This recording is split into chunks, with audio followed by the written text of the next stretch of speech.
Fala pessoal, seja muito bem-vindo ao canal Experiência Jurídica. Eu sou o João Santana, advogado, especialista em direito imobiliário e registral. E no vídeo de hoje eu vou falar sobre um tema que eu particularmente gosto muito, que é sobre regularização de imóveis. Mas antes disso, deixe o seu like, se inscreva no canal, compartilhe esse vídeo, porque irá ajudar demais no crescimento do canal. E esse vídeo, ele não é só para advogados, ele é para advogados, ele é para despachante, ele é para corretores de imóveis, porque isso aqui vai dar uma visão ampla para vocês de passo a passo de como se regulariza um imóvel.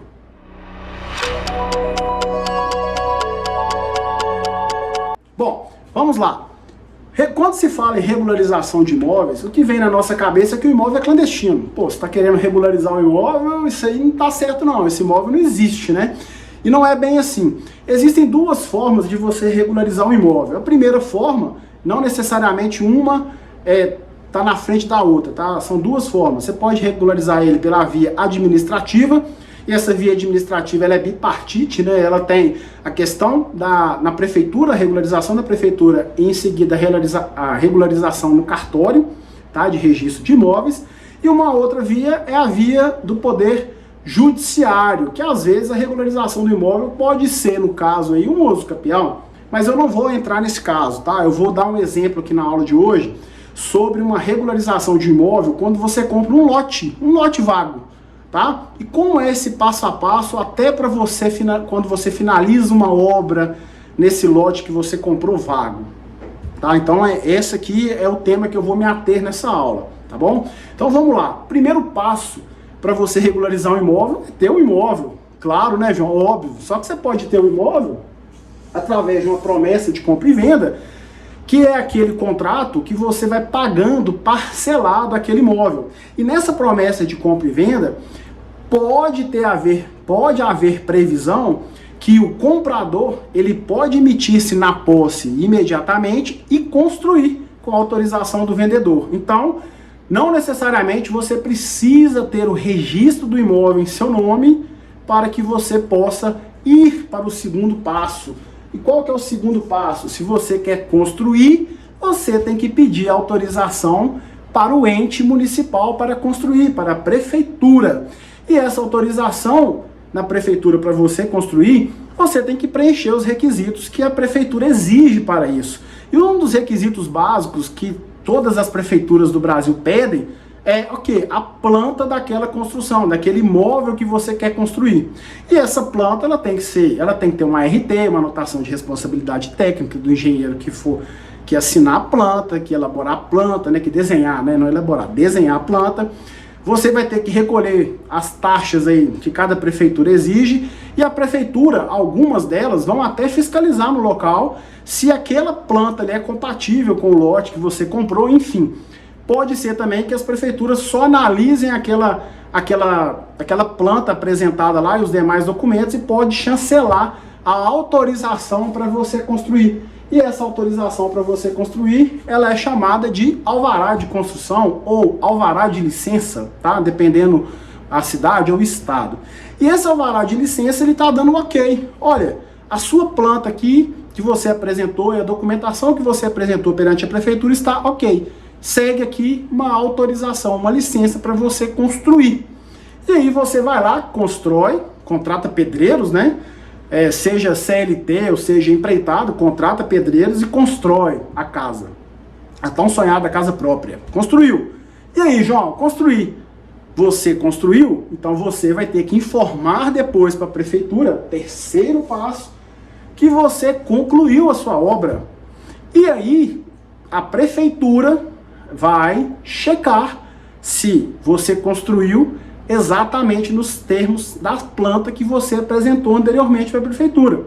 E se você tiver construído igualzinho estava na planta, que é o que é correto fazer, a prefeitura vai expedir para você o habite-se. O habite-se nada mais é do que uma permissão para morar, ou seja, o imóvel está apto para moradia. E a prefeitura expede esse documento para você. Expediu esse documento, você pode ir para o quarto passo, que é a obtenção da certidão negativa de regularidade da obra, certidão negativa do INSS, que é feito através da DISO. O que é DISO, João? A primeira coisa, a certidão negativa de débito do INSS, ela é obtida perante a Receita Federal. E você vai solicitar essa certidão através da DISO. A DISO é Declaração de Informação sobre a Obra. Isso que é DISO. Você vai preencher esse formulário, vai informar para a Receita Federal o seguinte: olha, Receita, minha casa aqui tem 6 cômodos, 3 banheiros, 2 suítes, a qualidade do piso é A, B ou C, enfim, você vai dar as características que a DISO te pedir, se tem 1 ou se tem 2 andares, ela pede todas essas informações e você vai declarar. E aí tem uma situação muito peculiar. Se você contratou, por que tem esse imposto aqui sobre a obra, João? Por quê? Tem de nada. Esse imposto aqui, pessoal, ele é devido porque se alguém construiu o imóvel, houve trabalho, ou seja, se teve pedreiro para construir, alguém trabalhou naquela obra, ok? Ok. Se alguém trabalhou naquela obra, ela é seletista? Quem contratou ela, contratou pela CLT? Se sim, todos os impostos que você pagou, todo o INSS que você pagou naquela construção, já está abarcado aqui. Você vai declarar DISO e não vai incidir imposto, porque você já recolheu esse imposto durante a obra. Como isso aí é menos de 2% das pessoas que fazem a contratação de pedreiros para a obra via CLT, você está na regra. Qual seja? A regra é que não contrata na CLT, contrata por empreitada. E quando você contrata por empreitada, não há esse recolhimento do INSS prévio, porque não é seletista. E aí, quando você declara esse imposto, a Receita vai te tributar sobre a área construída. E não é barato, tá? Não é barato. Eu não me recordo aqui a alíquota, mas não é barato, tá? E vou te dar um exemplo aqui. Quando você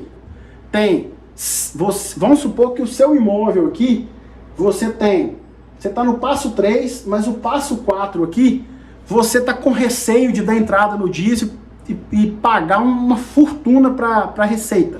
O que você pode fazer? Se seu IPTU, olha a dica aí, olha a dica. Se seu IPTU tiver constando a área construída, porque geralmente consta que se passou todo o processo pela prefeitura autorizou, a prefeitura liberou a BITS, com certeza o seu IPTU vai refletir a área construída ali. Se o seu IPTU tiver mais de 5 anos, você recolhendo IPTU com aquela área construída, o INSS ele não pode te exigir o imposto. Por quê? Porque decaiu o direito do INSS exigir aquele imposto se passar de 5 anos. Então essa dica é importante. Às vezes a pessoa vai regularizar o imóvel e quer regularizar, não tem conhecimento dessa questão e acaba pagando uma fortuna. Para você ter uma ideia, eu dei uma assessoria para um cliente meu, ele esperou 2 anos e economizou R$68 mil de imposto. Por quê? Justamente porque ele faltava 2 anos para recolher o IPTU com aquela área construída e sair fora dessa tributação. Nas construções atuais, tá? Olha para você ver isso. Como a Receita estava perdendo muito dinheiro, porque ela não tinha controle disso que eu acabei de falar, hoje, geralmente, se você for obter um alvará de construção na prefeitura, a prefeitura ela é obrigada a informar esse alvará que deu uma autorização para construir para a Receita Federal, para que ela possa fiscalizar isso e te exigir esse tributo antes de decair, ou prescrever também esse direito do INSS te exigir a DISO, que é o imposto que incide sobre a regularização de obra. Deu para entender? Se vocês não entenderem, por favor, deixe lá nos comentários suas dúvidas que eu respondo, tá? Mas eu acho que eu consegui aqui dar uma esclarecida aqui de uma forma bem simples e objetiva. Conseguiu a CND, com o ABITS e com o CND, você vai levar o ABITS e o CND no cartório de registro de imóveis e vai averbar a área construída. Lembre-se que você comprou um lote. Então, se você tiver um registro, vai ter o registro de um lote. agora você tem uma construção naquele lote. E a averbação, né, que é o ponto 5, é justamente você informando para o cartório o seguinte: cartório, eu tinha um lote aqui, mas eu construí no lote. E agora eu estou com a documentação aqui para que você conste na matrícula, além do lote, a minha construção. E isso que é a averbação da construção. O cartório vai, com a BITS e o CND, transformar, né, averbar e constar na matrícula do imóvel que existe não agora só o lote, mas que existe também uma área construída. E aí, uma pergunta que é muito comum, tá? Porque eu estou levando esse exemplo aqui para lote vago, tá? Mas e se a regularização for em imóvel incorporado? Eu vou dar um exemplo aqui. Se for uma incorporadora, comprou um lote, uma construtora, comprou um lote, ele vai fazer um prédio. Como que funciona essa regularização, João? Funciona o seguinte, da seguinte forma: o processo é o mesmo, tá? Ele vai ter que passar pela prefeitura, pedir alvará de construção daquele prédio, e aí vai ter que, primeiro, instituir o condomínio daquele prédio. O que é instituição de condomínio? A instituição de condomínio é quando a construtora ela delimita quantas unidades tem, quantos andares tem, qual é a fração ideal de cada apartamento, digamos assim, quais são as áreas comuns. E a partir daquela instituição ali, averbada também, ela tem que ser averbada no cartório. A partir daquele momento ali, ela pode construir com o alvará de construção. A construtora constrói e o processo é o mesmo. Terminou a construção, a BITS, pegou a BITS, CND do INSS. E só a partir disso que a construtora consegue transferir a propriedade para aqueles adquirentes, tá? E isso também, essa regularização aqui da construtora, é uma condição para que a pessoa que compre um imóvel na planta, por exemplo, né, e depois dele finalizado, o habite-se é condição para esse comprador financiar esse imóvel junto a qualquer instituição financeira. Espero ter clareado para vocês aqui um pouco sobre regularização de imóveis. É muito legal esse tema, eu gosto muito, mas tem muitas peculiaridades. Isso aqui foi apenas um exemplo que eu acho que pode te ajudar muito aí na sua advocacia, ou como despachante, ou como corretor de imóveis. O mais importante aqui é que vocês saiam daqui com um pouquinho mais de conhecimento sobre essa área de regularização de imóvel, e te espero no próximo vídeo, na próxima quinta-feira. Até lá!